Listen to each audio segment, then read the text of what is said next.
Hello friends, royal chef Sujata ह्या चॅनलमध्ये आपले खूप खूप स्वागत आहे. आपल्या सर्वांना वटपौर्णिमेच्या हार्दिक शुभेच्छा. आज आपण ह्या व्हिडिओमध्ये 29 जून 2026 सोमवार, वटपौर्णिमा, शुभ मुहूर्त, वटपौर्णिमाचे महत्त्व, शुभ रंग कोणता आहे, पूजा साहित्य, अगदी सोप्या पद्धतीने पूजा कशी करायची, काय करावे व काय करू नये व सटीक उपाय कोणते करायचे आहे ह्याची संपूर्ण माहिती आपण ह्या व्हिडिओमध्ये बघणार आहोत. तर संपूर्ण व्हिडिओ ऐका. जर आपल्याला रॉयल शेफ सुजाता हे चॅनल आवडले तर सबस्क्राईब करायला विसरू नका. बेल आयकॉनवरती क्लिक करा, लाईक करा, शेअर करा, कॉमेंट सेक्शनमध्ये आपले मत लिहायला विसरू नका. वटपौर्णिमा यावर्षी 29 जून 2026 सोमवार, ज्येष्ठ पौर्णिमा ह्या तिथीला साजरी करावयाची आहे. वटपौर्णिमा व्रत हे आपल्या पतीच्या दीर्घायुष्यासाठी व 7 जन्म हाच पती मिळावा म्हणून हिंदू स्त्रिया हे व्रत करतात.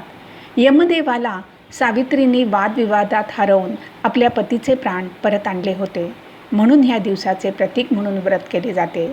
सावित्री व यमाचे संभाषण वडाच्या वृक्षाखाली झाले होते, त्यामुळे ह्या दिवशी वटवृक्षाला महत्त्व प्राप्त झाले आहे.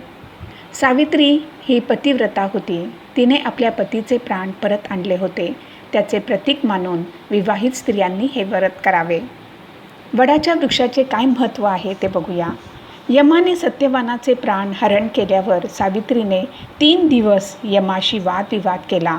मग यम प्रसन्न झाले व त्यांनी सत्यवानाचे प्राण परत करून त्याला जिवंत केले. जे चर्चासत्र झाले होते ते वडाच्या वृक्षाखाली झाले होते, म्हणून वटवृक्षाची सावित्रीचे नाते जोडले गेलेले आहे. वडाच्या झाडाचे पूजन करणे त्याचे कोणते लाभ आहेत? वडाच्या वृक्षामध्ये परमेश्वरी तत्त्व आहेत, म्हणजेच ब्रह्मा, विष्णू व शिव यांचा वास आहे. जेव्हा वडाची पूजा केली जाते तेव्हा स्त्रीमध्ये भावाचे वलय निर्माण होते. मंत्र म्हणताना एक प्रकारचे वलय निर्माण होते. आनंदाचे वातावरण तयार होते. झाडामध्ये चैतन्याचा प्रवाह निर्माण होतो. ईश्वराकडून आशीर्वादाचा प्रवाह स्त्रीकडे आकृष्ट होऊन तिच्या देहाभोवती संरक्षक कवच निर्माण होते.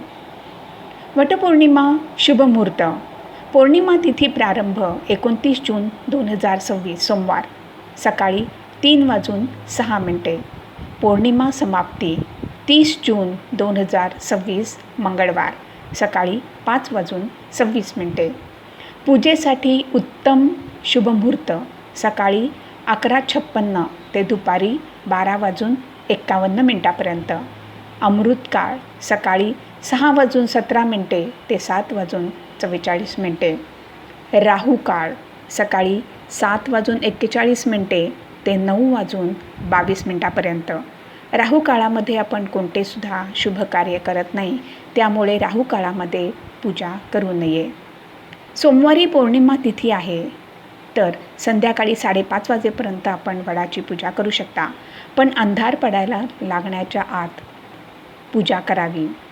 त्याच्यानंतर वडाच्या झाडाजवळ जाऊन पूजा करू नये अंधार पडल्यावर. वटपौर्णिमेच्या दिवशी सकाळी लवकर उठून स्नान करून साफ कपडे परिधान करावे.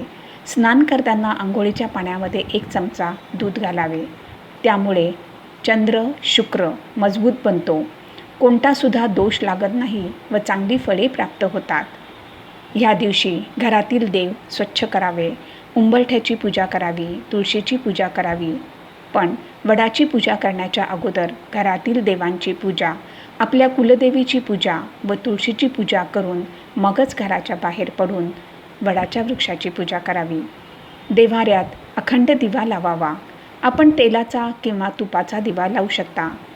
आपल्या कुलदेवीची आंबा व गव्हाने ओटी भरावी. ह्या दिवशी आंबा व गहू ह्याचे खूप महत्त्व आहे.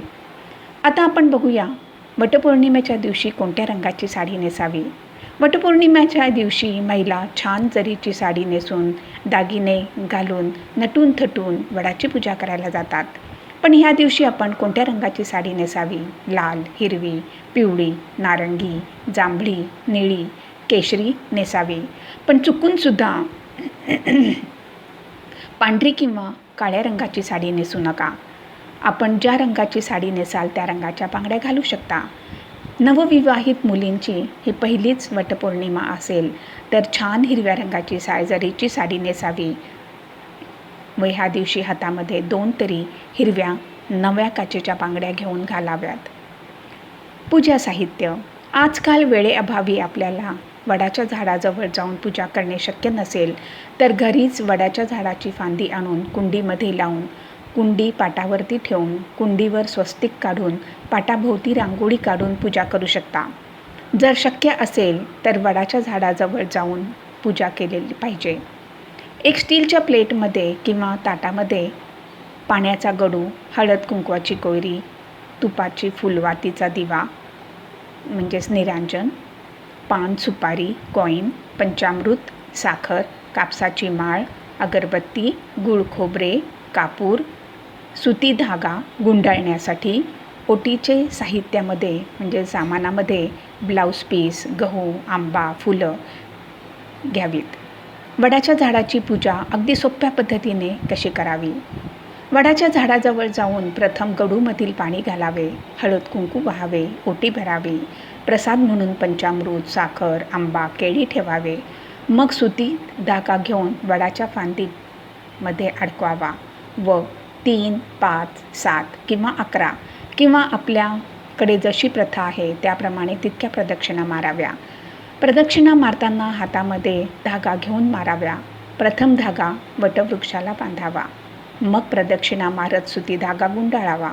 मग शेवटी धागा तोडू नये किंवा कोणालासुद्धा तोडून देऊ नये. प्रदक्षिणा मारल्यावर राहिलेला धागा झाडामध्येच खोचावा.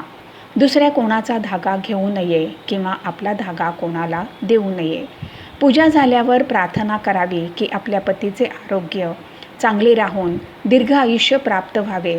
तसेच आपल्या विवाहित जीवनामध्ये काही अडचणी असतील तर त्याचे निराकरण व्हावे. मग आपण तेथे आलेल्या महिलांची आंबा व गहूने ओटी भरू शकता. 29 जानेवारी 2026 सोमवार आहे, त्यामुळे भगवान शंकर व पार्वती माताची मनोभावे पूजा अर्चा करावी. त्यामुळे त्यांचा आपल्याला आशीर्वाद मिळेल. उपवास म्हणजेच व्रत. वटपौर्णिमा ह्या दिवशी आपण संपूर्ण दिवस उपवास ठेवून दुसऱ्या दिवशी सोडू शकता किंवा सकाळी पूजा होईपर्यंत उपवास धरून पूजा झाल्यानंतर सोडू शकता. आपल्याकडे जशी प्रथा आहे त्याच्याप्रमाणे करावे. व्रतासाठी दूध, फळे, ड्रायफ्रूट, साबुदाणा, भगर सेवन करू शकता. वटपौर्णिमा ह्या दिवशी महिलांनी काय करावे व काय करू नये.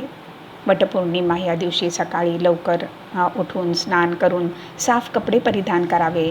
ह्या दिवशी वडाच्या झाडाची पूजा करणे शुभ मानले जाते. वडाच्या झाडाला जल अर्पित करून हळद कुंकू अर्पित करून पूजा करा. या दिवशी सत्यवान सावित्रीची कथा ऐकावी किंवा वाचावी. या दिवशी लाल सुती धागा घेऊन वडाच्या झाडाला प्रदक्षिणा माराव्या. संपूर्ण दिवस उपवास ठेवावा. या दिवशी व्रताचे पारण करताना पतीला कुंकू लावून पाया पडाव्या. पूजा करताना पावित्र्याचे पालन करावे. जरूरतमंद लोकांना फळे अन्नदान करावे. ह्या दिवशी कोणाशीही वादविवाद करू नये. व्रत करताना कोणतेसुद्धा नकारात्मक विचार आणू नयेत. ह्या दिवशी केस धुवू किंवा कापू नयेत. सात्विक भोजन करावे. खोटे बोलू नये. छान शृंगार करावा. वटपौर्णिमा ह्या दिवशी करा सटीक उपाय. आता कोणते उपाय आहेत ते आपण बघूया. वटपौर्णिमा ह्या दिवशी कराव्याचे उपाय. विवाहित जीवनामध्ये सुख समृद्धी येईल. वटपौर्णिमा ह्याच्या दिवशी महिला आतुरतेने वाट पाहत असतात. धार्मिक मान्यतानुसार ह्या दिवशी विधीपूर्वक पूजा अर्चा केल्याने वैवाहिक जीवनामध्ये आनंद येईल. माता लक्ष्मीच्या कृपेने घरामध्ये सुख शांती येते. ह्या दिवशी वडाच्या झाडाची पूजा केली पाहिजे. त्यामुळे आपले व्रत पूर्ण होईल.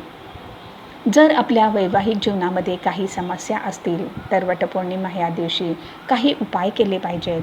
त्यामुळे पत्नीमधील संबंध सुधारून प्रेम वाढेल. वटपौर्णिमा ह्या दिवशी पतीची आर्थिक प्रगती, चांगली नोकरी, प्रमोशन किंवा व्यवसायामध्ये प्रगती होण्यासाठी करा हा उपाय. पतीला पूर्व किंवा पश्चिम दिशेला तोंड करून उभे करायला सांगून आपल्या उजव्या हातामध्ये मूठभर तांदूळ घेऊन डोक्यापासून पायापर्यंत 7 वेळा उतारा करा आणि नंतर मग हे तांदूळ घराच्या बाहेर कुठे कोपऱ्यामध्ये ठेवावे की जे पक्षी खाऊन जातील, कोणाचा पाय पडतील अशा ठिकाणी ठेवू नये. त्यामुळे पतीला लागलेली नजर दोष दूर होऊन त्याची प्रगती होईल. मुलांची अभ्यासामध्ये प्रगती होत नसेल, विवाहामध्ये अडथळे येत असतील किंवा नोकरी व्यवसायामध्ये प्रगती होत नसेल तर वर दिलेला हा उपाय आपण करू शकता. त्यामुळे सर्व मनोकामना पूर्ण होतील. वटपौर्णिमा दिवशी सोमवार आहे, तर हा उपाय आपण सकाळी किंवा रात्री करू शकता. पती पत्नी दोघांनी शिवमंदिरामध्ये जाऊन शिवलिंगावरती जल अर्पित करावे. मग मूठभर तांदूळ किंवा हिरवे मूग अर्पित करावे. मग 1 मूठ साखर अर्पित करावी. त्यानंतर आपली मनोकामना सांगून नमस्कार करून घरी यावे. फ्रेंड्स, जर आपल्याला रॉयल शेफ सुजाता हे चॅनल आवडले तर सबस्क्राईब करायला विसरू नका. यापुढे सुद्धा आपण अशीच उपयुक्त माहिती बघणार आहोत. धन्यवाद.